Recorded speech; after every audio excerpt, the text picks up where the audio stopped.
এখন আমরা অ্যানালিসিস করব বেস্ট কয়েকটা অটো এনসিলারি স্টককে নিয়ে, যার মধ্যে একটা স্টকের নাম হচ্ছে সম্বর্ধনা মাদারসন ইন্টারন্যাশনাল লিমিটেড। তো কোম্পানিটা হচ্ছে অটো এনসিলারি সেক্টরের কিন্তু লিডার কোম্পানি। তো কোম্পানিটা এখন ট্রেড করছে 187 টাকা 52 পয়সায় এখন ট্রেড করছে। তো এই কোম্পানিটা থেকে কিন্তু ডিমার্জ হয়ে আরেকটা কোম্পানি হয়েছে, সেটা হচ্ছে মাদারসন সুমি ওয়্যারিং। তো সম্বর্ধনা মাদারসন ইন্টারন্যাশনালের আগে নাম ছিল মাদারসন সুমি, এটুকুনি কিন্তু মাথায় রাখবেন। তো আবারও আপনাদের রিপিট করছি, সম্বর্ধনা মাদারসন ইন্টারন্যাশনাল লিমিটেডের আগে নাম ছিল মাদারসন সুমি। সেই মাদারসন সুমি থেকে কিন্তু ডিমার্জ হয়ে কিন্তু মাদারসন সুমি ওয়্যারিং হয়েছে আরেকটা কোম্পানি, এইটুখানি মাথায় রাখবেন। তো কোম্পানিটা হচ্ছে এখন ট্রেড করছে 187 টাকা 52 পয়সায় এখন ট্রেড করছে। আমরা যদি চলি এই কোম্পানিটার মার্কেট ক্যাপিটালাইজ হচ্ছে 1,27,000 কোটি টাকার মার্কেট ক্যাপিটালাইজ। অর্থাৎ এই কোম্পানিটাকে আমরা ব্লু চিপ লার্জ ক্যাপ টাইপের কোম্পানি হিসাবে কনসিডার করতেই পারি। তো কোম্পানিটার পি রেশিও কত আছে? 46.76 হচ্ছে পি রেশিও। এবং কোম্পানিটার আমরা যদি 52 উইক হাই দেখি তাহলে কত আছে? 189 টাকা 30 পয়সা হচ্ছে 52 উইক হাই। এবং কোম্পানিটার হচ্ছে 52 উইক লো হচ্ছে 81 টাকা 35 পয়সা হচ্ছে 52 উইক লো। তো কোম্পানিটার আমরা যদি একদিনের পারফরমেন্স দেখি 1%-এর মতন পজিটিভ রিটার্ন জেনারেট করেছে একদিনে। 5 দিনের পারফরমেন্স করেছে 11%-এর মতন পজিটিভ রিটার্ন জেনারেট করেছে 5 দিনে। আমরা যদি চলে যাই এক মাসে হচ্ছে 41%-এর মতন পজিটিভ রিটার্ন জেনারেট করেছে এক মাসে। 6 মাসে কীরকম পারফরমেন্স করেছে? 98%-এর মতন পজিটিভ রিটার্ন জেনারেট করেছে 6 মাসে। 1 জানুয়ারি থেকে পারফরমেন্স করেছে 77%-এর মতন পজিটিভ রিটার্ন জেনারেট করেছে 1 জানুয়ারি থেকে। আমরা যদি চলে যাই এক বছরে পারফরমেন্স করেছে 121%-এর মতন পজিটিভ রিটার্ন জেনারেট করেছে এক বছরে। তো ন্যাচারাল ব্যাপার, আমরা জানি যে শর্ট টার্মে সেভাবে ওয়েলথ ক্রিয়েট হয় না স্টক মার্কেট থেকে। যত লং খেলবেন স্টক মার্কেটে তত হচ্ছে ওয়েলথ ক্রিয়েট হয়। বাট এই কোম্পানিটা কিন্তু শর্ট টার্মে একটা ডিসেন্ট টাইপের পারফরমেন্স করেছে, হিউজ ওয়েলথ ক্রিয়েট করে দিয়েছে শেয়ার হোল্ডারদের, আমরা এইটুখানি বলতেই পারি। 100% মানে ইনভেস্টমেন্ট ডবল। তো ইনভেস্টমেন্টকে কিন্তু ডবলের অনেকটাই বেশি করে দিয়েছে এক বছরে, অর্থাৎ শর্ট টার্মে। সেই হিসাবে একটা ডিসেন্ট টাইপের পারফরমেন্স করেছে, হিউজ ওয়েলথ ক্রিয়েট করে দিয়েছে শর্ট টার্মে, আমরা এইটুখানি বলতেই পারি। এখন দেখার বিষয়, কোম্পানিটা কি লং টার্মে ভালো পারফরমেন্স করেছে? লং টার্মে কি শেয়ার হোল্ডারদের ওয়েলথ ক্রিয়েট করে দিয়েছে? সেটাই কিন্তু এখন আমাদের দেখার বিষয়। তাহলে আমরা চলে যাচ্ছি কোম্পানিটার 5 বছরের চার্ট প্যাটার্নে। 5 বছরে পারফরমেন্স করেছে 122%-এর মতন পজিটিভ রিটার্ন জেনারেট করেছে 5 বছরে। 100% মানে ইনভেস্টমেন্ট ডবল। তো ইনভেস্টমেন্টকে কিন্তু ডবলের অনেকটাই বেশি করে দিয়েছে 5 বছরে। তো সেই হিসাবে কিন্তু একটা ডিসেন্ট টাইপের পারফরমেন্স করেছে, আমরা এইটুখানি বলতেই পারি। ন্যাচারাল ব্যাপার, আমরা জানি যে ব্লু চিপ লার্জ ক্যাপ টাইপের কোম্পানিগুলোর মূল টার্গেট হচ্ছে 5 বছরে ইনভেস্টমেন্টকে ডবল করা। তো এই কোম্পানিটাও হচ্ছে ব্লু চিপ লার্জ ক্যাপ টাইপের কোম্পানি। তো এই কোম্পানিটাও কিন্তু 5 বছরে ইনভেস্টমেন্টকে ডবলের অনেকটাই বেশি করে দিয়েছে। তো সেই হিসাবে কিন্তু একটা ডিসেন্ট টাইপের পারফরমেন্স করেছে 5 বছরে, আমরা এইটুখানি বলতেই পারি। এইবারে আমরা চলে যাব কোম্পানিটার ম্যাক্সিমাম চার্ট প্যাটার্নে। তো ম্যাক্সিমাম চার্ট প্যাটার্ন হিসাবে পারফরমেন্স করেছে 2,34,300% পজিটিভ রিটার্ন জেনারেট করেছে অল টাইম বা ম্যাক্সিমাম। তো কোম্পানিটা লিস্টেড হয়েছে কবে? 1999-এ। তাহলে 1999 থেকে এখনও অবধি রিটার্ন জেনারেট করেছে 2,34,300% পজিটিভ রিটার্ন জেনারেট করেছে অল টাইম বা ম্যাক্সিমাম। ম্যাক্সিমাম চার্ট প্যাটার্নটা লেফট টু রাইট ওপরের দিকে মুভ করছে। তো সেই হিসাবে কিন্তু ডিসেন্ট টাইপের চার্ট প্যাটার্ন হিসাবে আমরা কনসিডার করতেই পারি। তো এই জায়গাটা প্রচুর ভলাটিলিটি রয়েছে, আমরা দেখতেই পাচ্ছি চার্ট প্যাটার্নটার মধ্যে।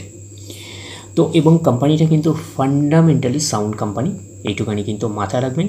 তো এই কোম্পানিটার হচ্ছে ম্যাক্সিমাম বিজনেস কিন্তু বিভিন্ন এন্টার ওয়ার্ল্ডের মধ্যে কিন্তু এদের বিজনেস ছড়িয়ে রয়েছে, এইটুখানি কিন্তু মাথায় রাখবেন। তো এই কোম্পানিটাকে আপনারা র্যাডারে রাখতে পারেন। তারপরে আমরা চলে যাচ্ছি নেক্সট স্টক।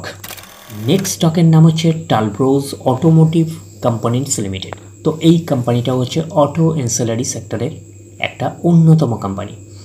তো কোম্পানিটা এখন ট্রেড করছে 325 টাকা 70 পয়সায় এখন ট্রেড করছে। আমরা যদি চলে যাই কোম্পানিটার মার্কেট ক্যাপিটালাইজ হচ্ছে অ্যাপ্রক্স 2000 কোটি টাকার মার্কেট ক্যাপিটালাইজ। অর্থাৎ এই কোম্পানিটাকে আমরা স্মল ক্যাপ টাইপের কোম্পানি হিসাবে কনসিডার করতেই পারি। তো কোম্পানিটার আমরা যদি পিই রেশিও দেখি তাহলে কত আছে, 18.28 হচ্ছে পিই রেশিও। তো কোম্পানিটার আমরা যদি 52 উইক হাই দেখি, 52 উইক হাই হচ্ছে 351 টাকা হচ্ছে 52 উইক হাই, এবং কোম্পানিটার হচ্ছে 52 উইক লো দেখি 136 টাকা 5 পয়সা হচ্ছে 52 উইক লো। এবং আমরা যদি কোম্পানিটার একদিনের পারফরমেন্স দেখি, একদিনে হচ্ছে 0.5% মতন পজিটিভ রিটার্ন জেনারেট করেছে একদিনে। 5 দিনে পারফরমেন্স কী টাইপের দিয়েছে, 2.5% মতন পজিটিভ রিটার্ন জেনারেট করেছে 5 দিনে। 1 মাসে কীরকম পারফরমেন্স করেছে, 2% মতন, বা বলতে পারেন 2.5% মতন নেগেটিভ রিটার্ন জেনারেট করেছে 1 মাসে। 6 মাসের পারফরমেন্স দিয়েছে 7.5% মতন পজিটিভ রিটার্ন জেনারেট করেছে 6 মাসে। 1 জানুয়ারি থেকে পারফরমেন্স করেছে কত, 10.5% মতন পজিটিভ রিটার্ন জেনারেট করেছে 1 জানুয়ারি থেকে। আমরা যদি চলে যাই 1 বছরে, তো 1 বছরে পারফরমেন্স করেছে 135% মতন পজিটিভ রিটার্ন জেনারেট করেছে 1 বছরে। তো ন্যাচারাল ব্যাপার, আমরা জানি যে শর্ট টার্মে সেভাবে ওয়েলথ ক্রিয়েট হয় না স্টক মার্কেট থেকে। যত লং খেলবেন স্টক মার্কেটে তত হচ্ছে ওয়েলথ ক্রিয়েট হয়। বাট এই কোম্পানিটা কিন্তু শর্ট টার্মে অর্থাৎ 1 বছরে কিন্তু একটা ডিসেন্ট টাইপের পারফরমেন্স করেছে, হিউজ ওয়েলথ ক্রিয়েট করে দিয়েছে শেয়ার হোল্ডারদের। আমরা এইটুখানি বলতেই পারি 100% মানে ইনভেস্টমেন্ট ডবল। তো ইনভেস্টমেন্টকে কিন্তু ডবলের অনেকটাই বেশি করে দিয়েছে 1 বছরে, অর্থাৎ শর্ট টার্মে কিন্তু হিউজ ওয়েলথ ক্রিয়েট করে দিয়েছে শেয়ার হোল্ডারদের, আমরা এইটুখানি বলতেই পারি। তো এখন দেখার বিষয় কোম্পানিটা কি লং টার্মে ভালো পারফরমেন্স করেছে, লং টার্মে কি শেয়ার হোল্ডারদের ওয়েলথ ক্রিয়েট করে দিয়েছে, সেটাই কিন্তু এখন আমাদের দেখার বিষয়। তাহলে আমরা চলে যাচ্ছি কোম্পানিটার 5 বছরের চার্ট প্যাটার্নে।